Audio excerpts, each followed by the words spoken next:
Next, we're going to Israel and more good news. Crowds protest against alleged, they can say alleged, I'm saying corruption, amongst other things, and the PM's handling of the coronavirus crisis. And thousands of demonstrators took to the streets outside Benjamin Netanyahu's house over the weekend in what appeared to be the largest protest to date, calling for the embattled Israeli Prime Minister to resign. Rallies on Saturday night and into the early hours of Sunday morning were held in Jerusalem, home of the official residence of the 70-year-old leader, as well as his beach house in central Israel near Tel Aviv, and at dozens of road intersections across the country. Now, throughout the summer, which CNN and other portal people won't tell you, Israelis have packed roads and squares calling for Netanyahu to resign, protesting against his government handling of the country's coronavirus crisis and charges of corruption. And at a cabinet meeting on Sunday, the visibly frustrated leader accused what he said was a one-sided news media of supporting the movement against them. The one-sided news coming from an Israeli premier. Oh dear, the irony of that statement. And he said these demonstrations are fueled by a media mobilization, the likes of which I don't remember before, he told ministers. They are encouraged, allowed to paralyze neighborhoods and block roads, in stark contrast to everything that was accepted in the past. Yes, the people are waking up. Why? Is why, Mr. Nutty Asshole. And he added, they do not report the demonstrations they participate in, and they add fuel.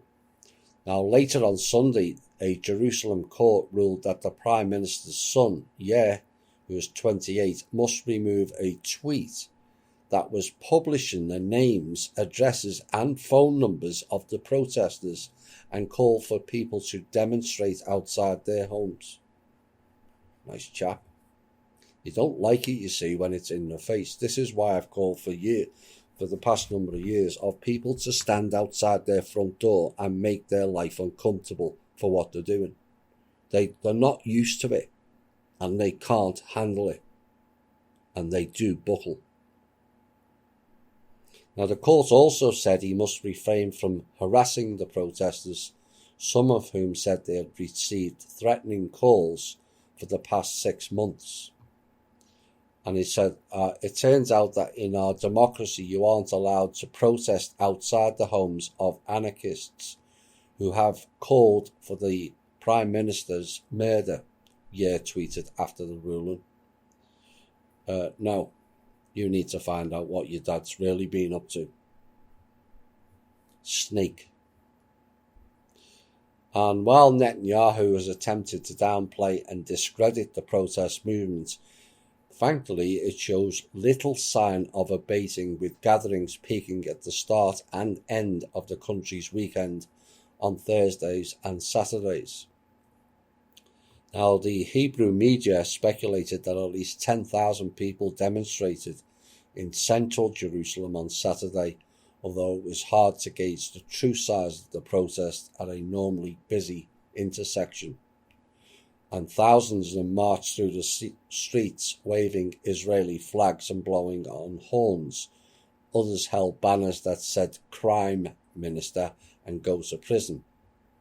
Now, the local Black Flag movement there, which has spearheaded the push for Netanyahu to resign and held protests for months, called the gathering an unprecedented event. Indeed it is.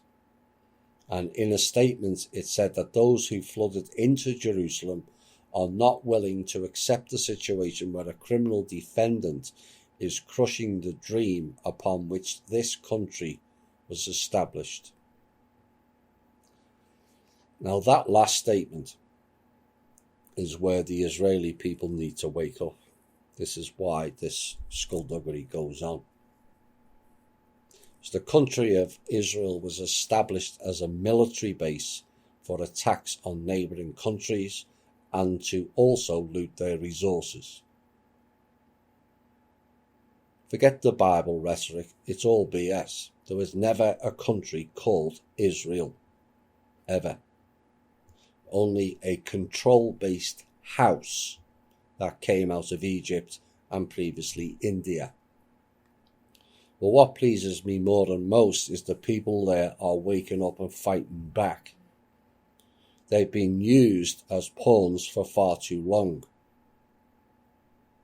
And the best solution for those people is, and my advice to the protesters is, and the quickest way to show unity and go against the system of oppression is, go and hug a Palestinian. You have both been set up by an international conglomerate immersed in a one-world government plan set for Jerusalem that has nothing to do with religion or its books. Hashtag hug a Palestinian. Next piece of good news. When International Court of Justice prosecutor Fatou Bensouda confirmed last December that the court has ample evidence to pursue a war crimes investigation in occupied Palestine, the Israeli government responded with the usual rhetoric of accusing the international community of bias and insisting on Israel's, quote, right to defend itself, unquote. So is every other country in the region, but it appears they're not allowed to. And beneath the platitudes and typical Israeli discourse, the Israeli government knew too well that an ICC investigation into war crimes in Palestine could be quite costly. An investigation in itself represents an indictment of sorts. Now, if Israeli individuals were to be indicted for war crimes, that is a different story, as it becomes a legal obligation of ICC members to apprehend the criminals and then hand them over to the court. Now, Israel remained publicly composed even after Bensouda last April elaborated on her December decision with a 60-page legal report titled The Situation in the State of Palestine. It's actually a country, not a state. Prosecution response to the observations of amici curiae, legal representatives of victims and states. Now, in this report, the ICC addressed many of the questions, doubts and reports submitted or raised in the 4 months that followed her earlier decision. Countries such as Germany and Austria, among others, had used their position as amici curiae, which means friends of the court, to question the ICC's jurisdiction and also the status of Palestine as a country. Questioning the status of Palestine as a country. I guess the guilt and shame program on those countries still runs deep, or it's still just controlled by the same Zionists. So Bensouda insisted that the prosecutor is satisfied that it is reasonable basis to initiate an investigation into the situation in Palestine under Article 53, paragraph 1 of the Rome Statute, and that the scope of the court's territorial jurisdiction compromises the West Bank, including East Jerusalem and Gaza, known as Occupied Palestinian Territory. However, Bensouda did not provide definitive timelines to the investigation. Instead, she requested that the ICC's pre-trial chamber confirm the scope of the court's territorial jurisdiction in Palestine, and also an additional step that is hardly required since the state of Palestine is a signatory of the Rome Statute and is the one that actually referred the case directly to the prosecutor's office. Now, the April report in particular was the wake-up call for Tel Aviv between the initial decision in December to the release of the latter report. Israel lobbied on many fronts, enlisting the help of ICC members and recruiting its greatest benefactor, Washington, which is not actually an ICC member. But it was getting Washington to bully the court so it may reverse its decision. No change there then. DC has always vetoed anything labelled against Israel, and the question is, why? Now, on May the 15th, the US Secretary of the Deep State, Mike Pompeo, warned the ICC against pursuing the investigation, targeting Bensouda in particular for her decision to hold war criminals in Palestine accountable. Really. And the US slapped unprecedented sanctions against the ICC on June the 11th, with President Donald Trump issuing an executive order that authorises the freezing of assets and a travel ban against ICC officials and their families. Oops. The order also allows for the punishing of other individuals or entities that assist the ICC in its investigation. Seriously. That decision does not sit well with me.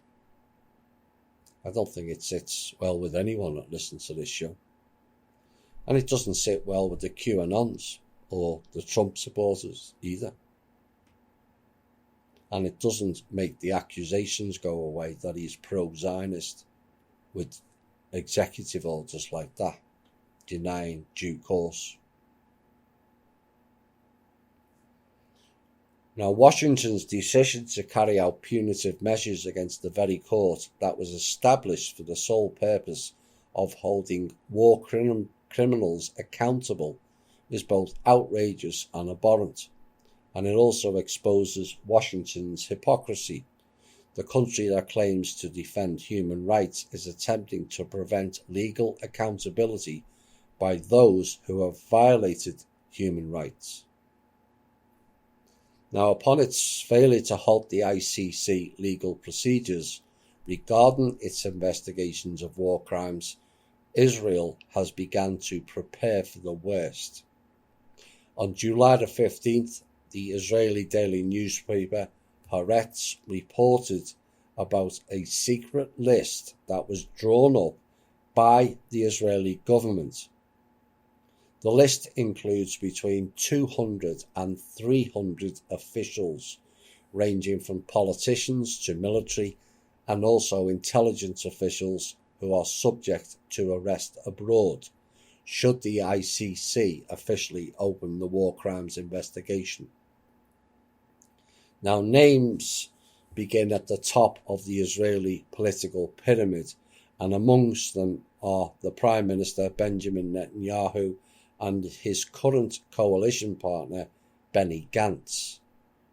And the sheer number of Israeli officials on the list is indicative of the scope of the ICC's investigation and somehow is a self-indictment, as the names include former Israeli defense ministers Moshe Ya'alon, Avigdor Lieberman and Naftali Bennett, current and former Army Chiefs of Staff Aviv Kochavi, Benny Gantz and Gadi Eisenkot, and current and former heads of internal intelligence, the Shin Bet, Nadav Argaman and Yoram Cohen. One wonders how many out of Mossad and the 8200 unit are also on that list. Now, respected international human rights organizations have already repeatedly accused all these individuals of serious human rights abuses during Israel's lethal wars on the besieged Gaza Strip, starting with the so-called Operation Cast Lead back in 2008 through 2009.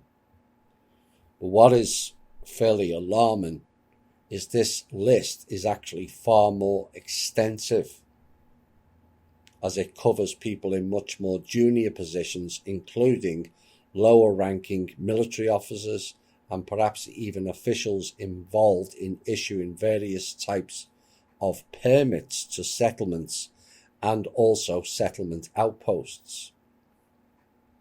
Now, Israel thus fully appreciates the fact that the international community still insists that the construction of illegal colonies in the occupied Palestine, the ethnic cleansing of Palestinians, and a transfer of Israeli citizens to occupied land are all inadmissible under international law and tantamount to war crimes. And the report says Netanyahu must be disappointed to learn that all of Washington's concessions to Israel under Trump's presidency have failed to alter the position of the international community and the applicability of the international law in any way. Furthermore, it would not be an exaggeration to argue that Tel Aviv's postponement of its plan to illegally annex nearly a third of the West Bank is directly linked to the ICC's investigation, for the annexation would have completely thwarted Israel's friends' efforts aimed at preventing the investigation from ever taking place. Snakes. While the whole world, especially Palestinians, Arabs and their allies, still anxiously await the final decision by the pre-trial chamber, Israel will continue its overt and covert campaign to intimidate the ICC and any other entity that aims to expose Israeli war crimes and to try Israeli war criminals. Washington too will continue to strive to ensure Netanyahu, Gantz and the 200 to 300 other Israeli officials never see their day in court. However, the fact that the secret list exists is an indication that Tel Aviv understands that this era is different and that international law, which has failed Palestinians for over 70 years, may for once deliver, however small, a measure of justice. Good news indeed. But the great question about this article is why American and several other countries all bend over and take it up the jacksie when decisions based on Israel are made. Why is it? By my reckoning, America has vetoed every single UN resolution filed against that country. And it's about time the people demanded an answer as to why.